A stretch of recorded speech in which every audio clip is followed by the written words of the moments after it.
Frustrating moments in the lab are probably when, so you're doing a protein prep, you have cells that overproduce your protein when you induce them, and you don't get a lot of protein when you do it.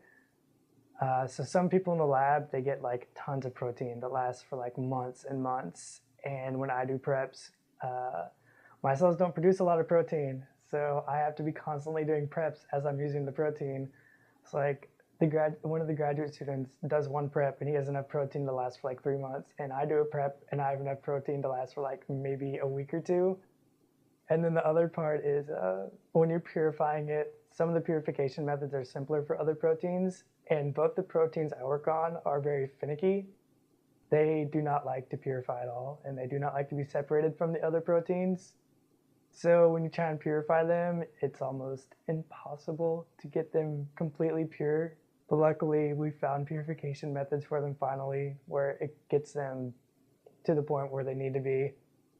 It's just, they don't always work 100% right, so then you have to repeat steps. And the longer you have protein not frozen, it degrades, so then you lose even more of the protein that you don't have a lot of.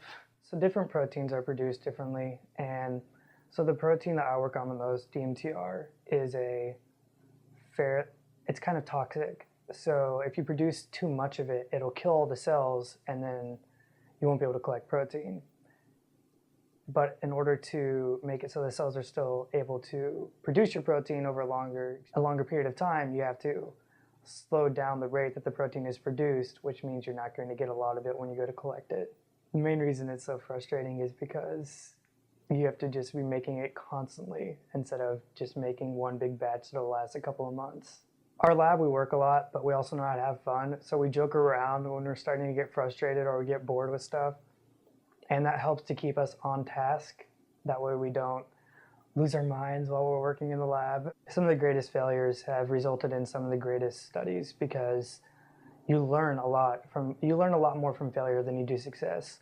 So when you succeed, you're just going in one direction. But when you fail, you think about many other directions that you can go in to succeed. So when you're failing, it kind of opens up more opportunities because there's just that much more that you're capable of, and you have to think a lot more than when you're succeeding. You need to think about so say you fail an experiment and you don't know why. So you're gonna have to go and look at that experiment and you're gonna have to think about every single possible direction you could go in. Whereas if you succeed, the first time that you do it, you're just going in a straight line instead of branching out and doing a bunch of different things.